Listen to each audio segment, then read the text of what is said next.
That's a fact. And no matter how unachievable that goal or dream might be, if you keep practicing and keep working towards it, one day you get very close. So what? Nobody cares. Train harder. Some talk about possibly Joshua using Jake Paul as a tune-up to fight you. What are your thoughts on that? I don't know about tune-up. I think Jake Paul knocks him out. Seriously? Yeah. Jake Paul is reportedly training alongside Tyson Fury as he prepares for the Anthony Joshua showdown. According to Fury, Jake has taken a major step toward his long-term ambitions, and this fight is one of the biggest milestones in that journey. Fury believes Jake is pushing harder than ever and calls the matchup a genuine 50-50 challenge, saying Paul has evolved far beyond his YouTube beginnings and now competes with real purpose and seriousness. And even if you don't actually achieve the biggest target in your life, you might get close to it, so it's definitely worth pursuing. But someone who doesn't have goals and doesn't have a target. Jake Paul says he's training with complete focus, determined to one day become a world champion. His camp has been strict and disciplined, centered on conditioning, improvement, and eliminating weaknesses. Jake insists that his dedication will eventually pay off, proving he's much more than a celebrity stepping into the ring. He's trying to earn real respect as a professional boxer. Like I'm Jake Paul or a famous person. No, like they treat me like I'm trying to become a world champion, which is exactly the case. Tyson Fury says Jake Paul genuinely has a chance to beat Anthony Joshua, emphasizing how far Jake has come as a fighter. Fury argues that people should stop underestimating Jake, insisting that Paul has become a mentally focused, driven athlete capable of surprising even top-tier heavyweights. Possibly Joshua using Jake Paul as a tune-up to fight you. What are your thoughts on that? I don't know about tune-up. I think Jake Paul knocks him out. Seriously? Yeah. Why so? What impresses you about Jake Paul? I just think Jake Paul would knock AJ out. I think AJ's a spent force, and I think Jake Paul's on the rise. And I like his new heavyweight look. Barry Hearn highlights the business side of boxing when discussing a potential Anthony Joshua versus Jake Paul fight. As a veteran promoter, Hearn argues that Joshua should seriously consider the matchup because boxing is fundamentally driven by money. While some may doubt the sporting credibility of such a fight, Hearn says the financial rewards are too significant to ignore. For fighters, promoters, and fans, the revenue potential of a Joshua Paul bout could surpass traditional expectations, making it hard to dismiss purely from a competitive standpoint. Fight Jake Paul. What's your view on that, Barry? Money. Don't be silly. You know, I mean, you're mostly sensible, aren't you? Mostly.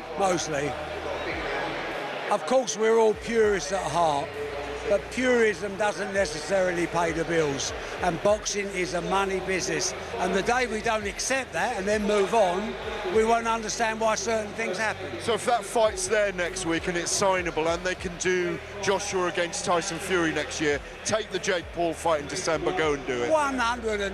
Sports analyst Simon Jordan offers his insight into Jake Paul's unconventional rise in boxing. Jordan notes that transitioning from YouTube stardom to challenging elite athletes is highly unorthodox and often criticized in traditional boxing circles. The sport has always valued a structured pathway, amateur experience, gradual progression, and increasingly tougher opponents. Jake Paul's fast-track approach disrupts that system, raising questions about respect for the sport, quality of opposition, and whether such a career path can be sustained long-term. It doesn't sit well, but as a normal working class lad, I've been asked by builders, would you fight Jake Paul for 5 million quid? I never got 5 million quid for fighting anyone else in a fight, so it's the silliest question in the world. I've been retired 7 years, I'm still very confident. If you give me 3 weeks to get off the couch, I'll probably still beat him with one hand. It's not. Yeah. He's not a good fighter, so it's not even being disrespectful to him. As a YouTuber, as a presenter in what he does, he blows me out the water. That's his line of work, but you're stepping into boxing, another profession. Now, to call it like Canelo out, I think is disrespectful. To call Anthony Joshua out is lunacy, but we know why it's happening and why he does it. Forget Jake Paul. Forget Jake Paul. A lot of tickets. Paul. I mean, Jake Paul's going to do what Jake Paul does, but Anthony Joshua, and with respect to you and what you did and didn't earn in your career, Anthony Joshua has earned a king's ransom. Yeah.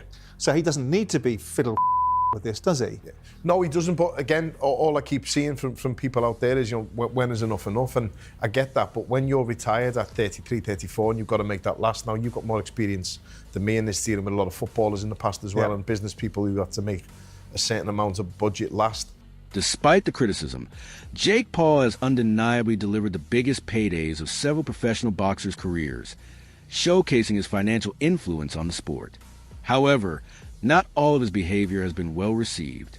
Many analysts and fans note that Paul often disrespects boxing legends and traditional athletes, calling out fighters in ways that can seem provocative or dismissive. This creates a unique tension within boxing.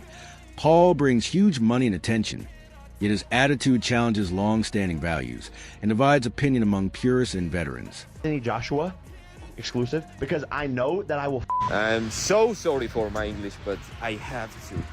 See, Jake Paul does lots of good things. He has a camp for kids where he, I guess, gives training and coaching and gloves and environment for kids in Puerto Rico.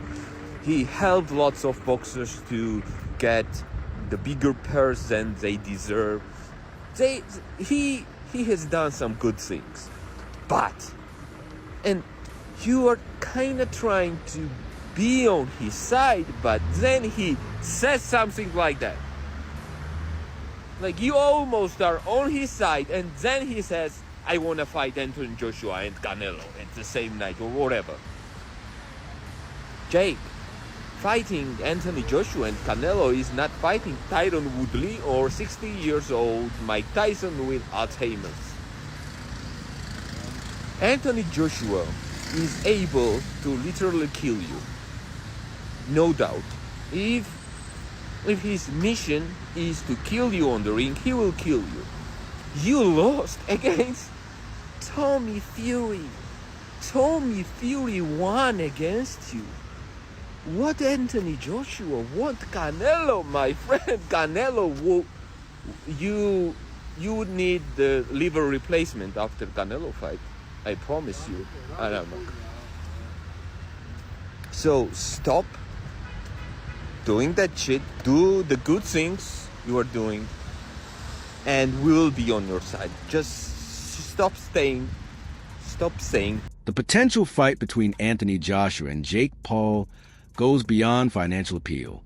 Analysts compare it to Jake's exhibition with Gervonta Davis, noting that Davis was significantly smaller than Paul.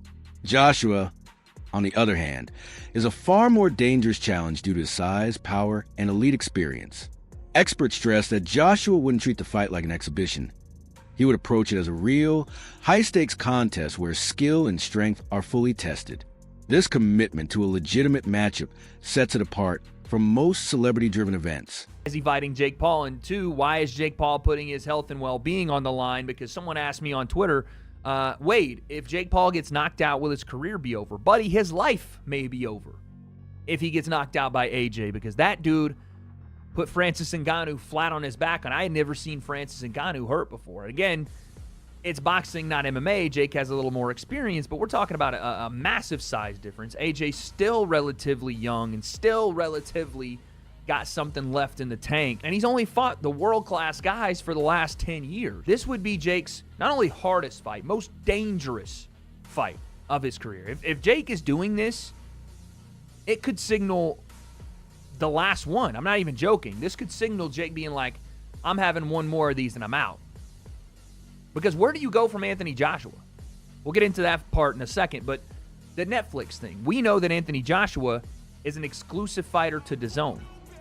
Eddie Hearn has stated that multiple times. AJ, I'm pretty sure, even has a piece of DAZN. I could be wrong about that, but he signed a mega deal years ago with them. So for this fight to take place on Netflix would mean DAZN would say, you can have one of our biggest cash draws, and I may be in a revenue share thing, or maybe Netflix pays them some money, but you can have our biggest cash draw and we don't have an affiliation with it. That seems a bit unrealistic. But having said that, this isn't a report from anybody in the camp. This is not MVP saying it. This is not Eddie Hearn saying it. This is Mike Coppinger, who I guess has talked to people in the camp. But an independent source saying that they are finalizing a deal. Not that they're in talks. They are finalizing a deal. So this is, again, we're talking 1 yard line, first and goal. Gareth A. Davies points out one of the key factors in the matchup, the massive physical advantage Anthony Joshua holds over Jake Paul.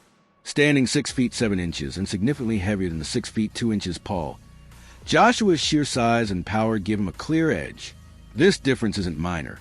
It shapes the strategy, danger level, and overall dynamics of the fight. Davies notes that Joshua's elite technical ability, combined with his physical dominance, would make the challenge extremely difficult for Paul. At the same time, the size contrast amplifies the spectacle and financial appeal, adding layers of intrigue for global audiences.